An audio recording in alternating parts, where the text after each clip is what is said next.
Hello and welcome to the January update of the vineyard. We've been working in this vineyard for the last 3 years, and we're going from our second growing season into our third growing season. And even though it's January, there are still things that need to be done. There are things that have to be done to prepare for the remainder of the year. The weather, I want to say that the weather has been very difficult here over the last month, but that's really tough for me to say because I'm sitting here in Southern California. Today the weather is going to be mid-60s, and this past weekend they had to postpone some of the playoff games for the NFL because the temperature was like below zero. So it's really hard for me to say it's cold here in Southern California. So one of the things we're going to have to do is some preliminary pruning of the grapevines. Now the grapevines did really well and they grew up above the top catch wire, but we need to get that thinned out. We need to thin it out a bit and get it prepared for our full pruning coming up in February. Now it's currently the first week of January, and in January we need to start pruning the vines. Now the vines have gone dormant. As you can see, the leaves have all dropped off, but there's work to be done even in January.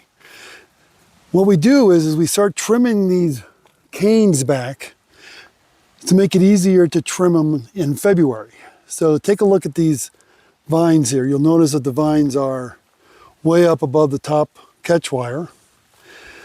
They're not really in any kind of organization. It's just a big mess. So what we're going to do is we're going to cut them down to the first catch wire just to start removing a bunch of the growth. And then in February we'll come back and we'll take the vines and train them a lot more. But right now we're just removing the excess growth above the first catch wire.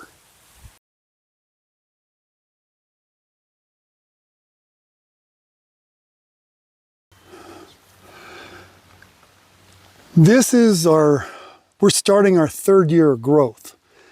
So what we did was I just trimmed this down to the first catch wire. You may not see it very well, but the canes that were up there just a few minutes ago, I just cut them right down to the catch wire. Now what I'll need to do is in February, I'm going to come back and I'm going to start trimming these and creating spurs. Now I haven't had a chance yet because this is its third year of growth. This will be the start of my spurs for growth over the next, umpteen years. Also, the vines, they need to do a little training. I've got to do a little training of the vines, get them tied down to the fruiting wire. But right now, it's all trimmed up and ready to go. It's kind of hard to see, but I'll do this through this whole side. I've already done half of them on the other side, and all this by hand. I've done half of them already, the Cabernet Sauvignon and some of the ones on the other side. And I'm just working through the Grenache side. With 350 vines, which is all we have, it makes it really easy for us to do this by hand. I come in here in January, trim the vines down and prepare them for a full pruning in February. As you can see, some of them are going crazy. Remember, this is the second or third year of growth. So those cordons right there were just created last year. So I'm going to have to pull those cordons down to the fruiting wire and get the vines set and ready to go for next year. One of the other tasks we've got to deal with is we have to work on the vineyard infrastructure. What I mean by that is the wire, the wiring, the catch wires, the fruiting wires, the irrigation wire, all of that, also some of the guide wires going out the side of the post. We've got to go through and make sure that the wire is prepared and ready to go for the year. So that's one of the things we do in January as well. When you're dealing with the vineyard infrastructure, we're talking about the catch wires and the fruiting wires. So I go around to each post and go up and down the rows and take a look. Like this one is really loose all the way down that way, and this one's pretty loose as well. So I'm going to tighten those up. On the fruiting wire, most of the fruiting wire stays pretty tight. And what I do with the fruiting wire, if you've watched my trellis videos of earlier, we put in these little sleeves that hold onto the wire. So the only thing I need to do, sorry, I gotta tighten this up, is I literally grab onto the wire with my vice grips. I put this as just an anchor underneath, and I'm able to tighten the wire up. There we go. So I pulled the wire in, went about another inch or so. So now the fruiting wire, as you can see, that's pretty tight and it's ready to be strapped down for the year. For the catch wires, if you watch my trellis wire, we use grapples or gripples. And it's pretty simple because we know that these things are,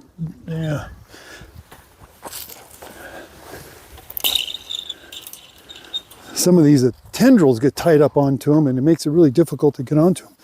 But the idea is that I have to do it from the other side. So you can see it, this is a gripple. This is our little trusty tool that goes with it. You essentially put the wire in, hook it onto the machine, and it just keeps tightening. So that one, I just ripped this right back. See, that one's pretty tight now compared to what it was earlier. This one, you can see it's still really loose. So let's go ahead and tighten this one up. Just stick the wire through there and then just tighten it. Actually, if you notice, this gripple is getting pretty close to the post. And I've got some slack in this line, so what I'm going to do is I'm going to pull the line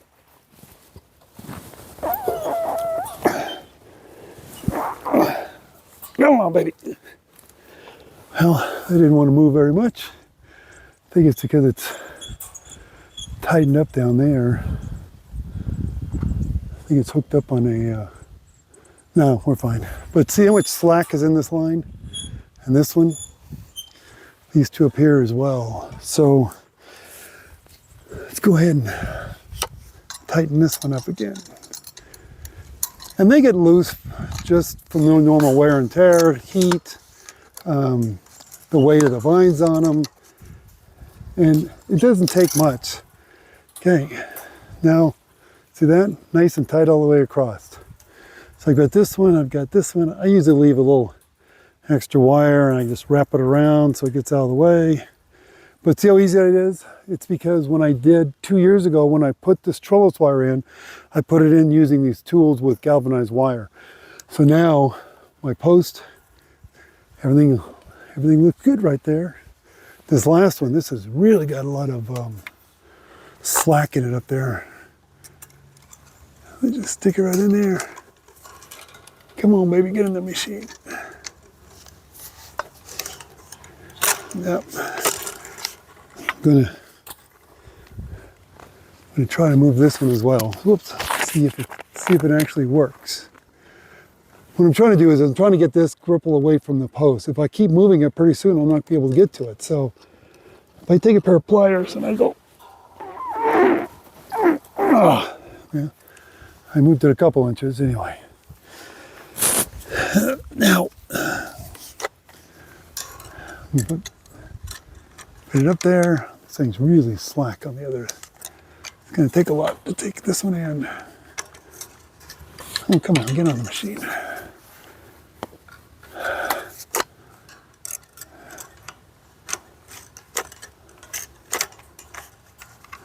Dang it, it's not working. There we go.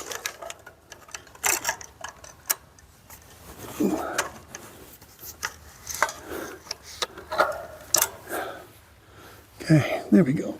Sorry, took a little more than I worked. Now see, now we've got nice catch wires. So I've got the catch wires on this one are all nice and tight. The fruiting wire is tight. this one is loose down here. Let's tighten up the irrigation wire that we've got. All I have to do is just literally grab onto it with my vice grips, use this as a little leverage underneath, and I just pull it out. There we go. Okay, we got came in about another inch, so that tightened up pretty well. And we'll be going over the irrigation wire. Yeah, I got a piece of wire stuck in there. Come here. Oh, there we go. We'll be going over the irrigation next month. That's when I really want to go through and take a look at the irrigation. But so now this whole row, halfway down anyway, that's tight, that's tight, that's tight, and that's tight. So we're good for the year on that one. Not much work, but it is something that has to be done. This may seem strange, but we've got to start thinking about and fighting our pest. Now, last year and the year before, we had a problem with mealyworms. We had a problem with caterpillars, the horned caterpillar, potato bugs we call them, and GLS, the grape leaf skeletonizer. Those are the three pests that I really have in the vineyard. And the way we handle that is we're going to start in January, and we will go January, February, March, April. Every month we're going to spray the vines to try and manage our pest problem. So this may seem like a strange time to be dealing with pests in the vineyard, but I'm going to go through and show you these vines here and what we do. The problem we have is we have grape leaf skeletonizers, some worms, some leaf hoppers, stuff like that. And they lay their eggs in the bark on the trunks and the cordons. Now these aren't mature enough. They're really only 2 years old. So some of the bark is still pretty tight along on it. But for the ones that they have loose, some of these have some loose bark. If you look down here, see there's loose bark that comes off. And so what I do is I actually go along with my hand and try and see how much of the bark I can get off. See right there, there's a bunch of loose bark right there. Try and get the loose bark off of each one of them. This one doesn't have much. I've got some down here. There's some, you can see there's loose bark. See that? So I remove the loose bark. Now, in vineyards that have 1,000 vines, you're not going to be able to do this kind of work. But because we only have 350, and in the next couple of years we'll probably be to 500 vines. But it gives me the ability to actually look at each vine and work on the vines individually. Now, I'll put in a link for what I'm using. I'm using neem oil and Thericide. Now, Thericide is something that deals with caterpillars and worms, and neem oil is the organic material that's used a lot in the vineyards. And right now, I really, all I do is I spray the trunk and the cordons. And I just spray them both. I'll do it on both sides. I'll go down the other side of this later. But what I'm doing is I'm trying to make an environment that is irritating to these dang bugs. So it makes it easy. All I'm doing is going along, spraying the cordons. And I do it on the other side. I've already did this one once, but all I do is I go along on both sides and literally just spray the trunk and the cordons.